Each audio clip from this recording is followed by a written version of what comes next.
Hello my dear friends, you're on the Military Summary channel. On this video we're going to discuss the most important events that took place during the previous 12 hours. We have lots of very interesting updates, so let's start. And first we're going to talk about Germany, because probably the most important updates of the 14th of February are going to come exactly from this year, more precisely from the city of Munich, where we can find the Munich Security Conference. Summarizing everything, we can say that during the next several days, including the 14th of February, there are going to be two important events. The first one is the Munich Security Conference, and the second one is talks that are going to take place the next week on the territory of Saudi Arabia. Representatives of the United States, Russia, and Ukraine will meet in Saudi Arabia next week to discuss the settlement of the Ukrainian conflict. That was stated by Trump. Upcoming contacts involving the US, Russia, and Ukraine will show whether a settlement of the Ukrainian conflict is achievable. And this very important statement made by Trump, that it's unclear whether the settlement to the Ukraine conflict is achievable at all. We will discuss the situation in a few minutes. But now let's continue with the Munich Security Conference. According to information we have, there were Russian representatives in this conference, and there are going to be separate meetings between US and between Russian representatives, where sides will discuss the plan for further settlement of the Ukraine conflict. During the first 24 hours, we got a lot of statements made by different authorities, so let's discuss them in details.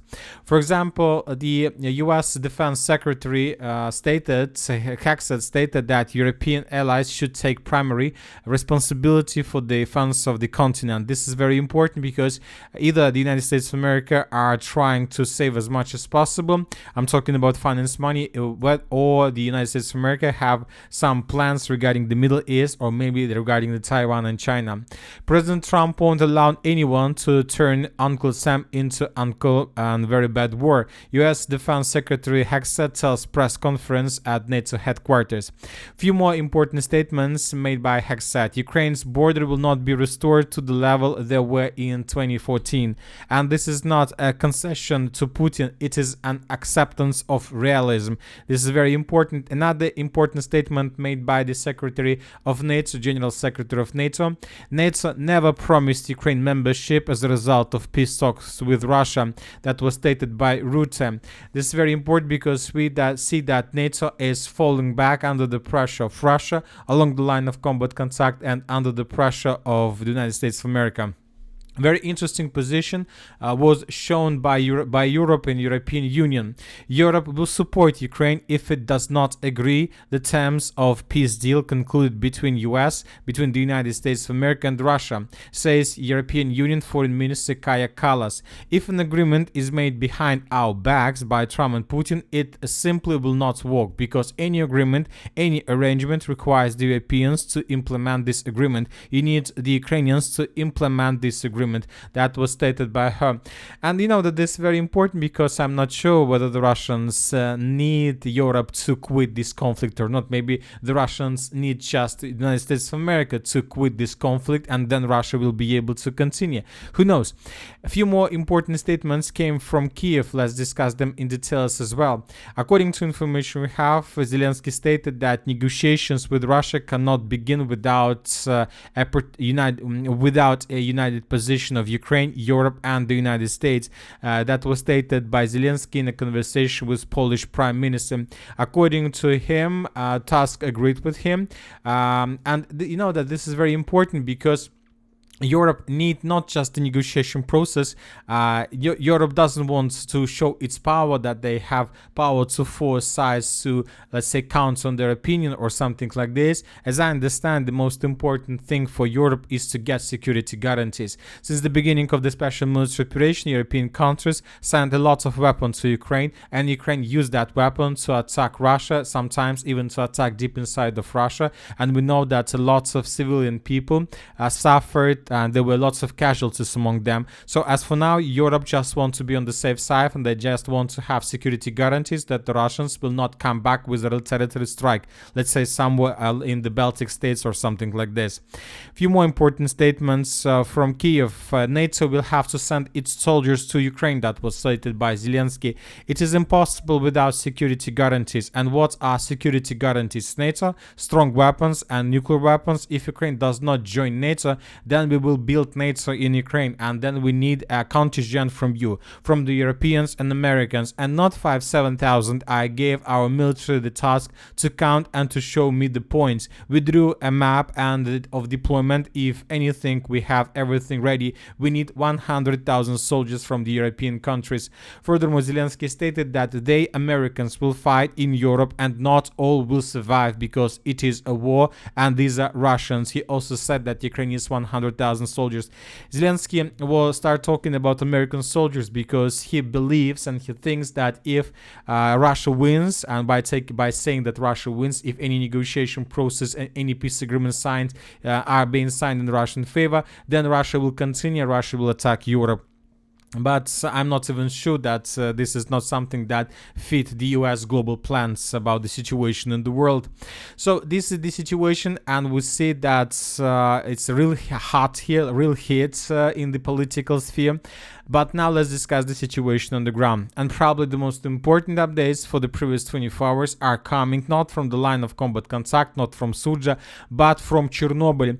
I believe you know what is Chernobyl. Chernobyl is the nuclear power station, power plant that was there was an explosion in the 80s of the previous century, and there was like a very powerful explosion. There were nuclear pollution and lots of problems. This catastrophe deal to the world. And today we got report that somebody attacked the Chernobyl nuclear power plant. Basically, somebody attacked the shelter. Somebody attacked the shield in this nuclear power plant. In this video, we can see exactly the moment when some drone attacked the shield, attacked the shelter. We see explosion, we see some damage, and many other things. And this is very important because this event took place right before the Munich security guarantees, Munich security event. And the sources are saying, Ukrainian sources are saying that this attack was carried out by the Russian side. And the Ukrainians are trying to tell the world that, take a look, this attack was made by the Russians, and obviously they don't want to have any peace. They want to continue the war. But telling the truth, I'm not sure that this attack was made by the Russians. Maybe this attack was made by someone else, by somebody who tried to hold the situation as is, by somebody who doesn't want to carry out president elections on the territory of Ukraine, by somebody who is saying that if you will make negotiations and a deal behind our backs, then you're gonna get another catastrophe on the territory of Europe. And this can lead to unpredictable consequences. Anyway, let's continue, and first let's discuss the situation in the Sudzha direction, where the Russians continue their offensive operation. According to information we have, the Russians managed to establish complete control over the central and the western part of the settlement. This territory used to be considered as a contested area. We got some changes on the map during the previous days, but now we have video proof that confirm Russian control over this part of the settlement. Let's take a look at how the map was changing. For example, this is the situation by the end of the 30th of February. So as you can see, most of the territories were considered as a contested zone, and now we have geolocation that confirm Russian control over the central and the southern parts. In the northern direction, we have several videos how the Russians were bombing the Ukrainian positions in the area of Ruskaya Porechnya. Based on this video, we have adjusted the map. This territory used to be under complete Russian control, or at least we got geolocations during the previous months that the Russians maybe answered this territory, but now we see that the Ukrainians most likely managed to restore control over the northern part of the settlement by the name of over the southern part of Ruskaya Porechnya. Now let's move further and let's discuss the situation in the northern Kupiansk direction. According to different mappers, mainly according to pro-Ukrainian sources, the Russians, as a result of offensive operation, managed to improve their positions between Figilevka and the settlement of Dvorechnya by taking under control additional 3 lines. The Russians continue improving their logistics here. As for the Kupiansk direction, during the previous 24 hours, we haven't received anything special. Now let's discuss the situation in Konstantinovka direction. The Russians attacked this territory as a result of intelligent reconnaissance operation. The Russians managed to discover the concentration of Ukrainian units in the vicinity of Konstantinovka. And as a result of missile strike, some warehouses, ammo depots of the armed force of Ukraine were destroyed. So I believe that this is something like preparation before another full-scale offensive operation from the Russian side. Furthermore, when talking about the line of combat contact, the most important updates are coming from the area of Vozdvizhenka. I'll remind you that just yesterday, the Russians, as a result of offensive operation, and according to the report of the Minister of Defense of Russian Federation, managed to establish complete control over the settlement by the name of Vadiane Druhe. And today, different sources reported that the Russians continue advancing, and during the previous 24 hours, during the previous night, the Russians answered the settlement of Malinovka from the east, and as a result of offensive operation, the Russians managed to establish complete control over the settlement by the name of Zeleno Polye. So this village was captured. At least this information, as for the beginning of the 40th of February, was confirmed and provided us by pro-Ukrainian sources and by pro-Russian sources as well. So we are waiting for some Ministry of Defense report or some geolocations. Furthermore, during the previous 24 hours, the Russians carry out several attacks in the direction of Lysovka. The Ukrainian sources published the video how they were repelling another Russian attack. In this video, we can see several infantry fighting vehicles, some personnel carriers that were moving towards the Ukrainian positions in the area of Lysovka. The Ukrainians began bombing and attacking the Russians with FPV drones. Several vehicles were destroyed, but the Russians managed to land infantry and to take under control some positions. So based on this video, we have adjusted the map. I'll remind you that according to geolocations we got in December, Russians had already control over some part of Lysovka, but then Ukrainians counterattacked and forced the Russians to fall back. Also, we got video from the southeastern part of Kotlina. In this video, we can see how the Russians were cleaning this part of the settlement. The Ukrainians were flying above this area, and Ukrainians were attacking the Russians with FPV drones. This video confirms that the Russians managed to counterattack and to restore control over the territories they lost during Ukrainian counteroffensives that took place in January of 2025. And now let's finish. Let's talk with South Donetsk direction, where the Russians continue their offensive operation. Most likely today, the Minister of Defense of Russian Federation will confirm complete control over the settlement of Dachna as well. In this video, we can see how a Russian drone was flying above the settlement and was filming different Russian flags raised in several parts of the settlement. In this video, we can count 4 flags established from the northeastern parts towards the southwestern part, and the final flag was established exactly above this building.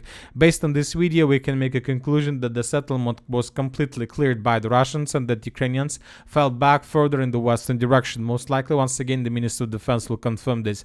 As for the settlement of Andreevka, during the previous 24 hours, the Russians managed to improve their positions according to neutral mappers and according to pro-Ukrainian sources. So as you can see, the Russians currently control, according to different sources, up to 90% of the settlement. The Ukrainians control just a small part in the most northern one, but most likely they would be forced to fall back from this area also during the next 24 hours.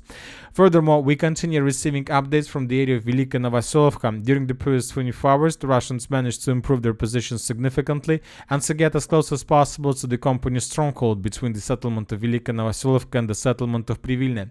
We see that there is a very huge dynamic in this area. Every single day we are changing the map. This is very important. This new Russian offensive operation in the area of Velika Novoselovka started on the 10th of February, and every single day we were adding additional territories according to different sources. First, the Russians managed to cross the river of Mokre Yale and to take under control several tree lines to the southeast of the company's stronghold. By the 12th of February, the Russians managed to maintain the lines between the settlement of Novokamara, Velika Novoselovka, and also the Russians managed to improve their positions along 0510 road in the direction of the settlement of Novosilka. By the end of the 13th of February, the Russians began advancing, as you can see, the direction of Privilne and the company's stronghold, and by the beginning of the 14th of February, the Russians managed to shorten the distance, and basically the Russians are about to begin their assault operation on this company's stronghold. If the Russians are able to take this company's stronghold under complete control, this is going to be a very big problem for the Ukrainians. And that's it for the short video. Military Summary Channel reminds we condemn any violence in the world. Thank you for watching. Subscribe to my channel, put your likes, join my Patreon, and have a good day. Bye bye.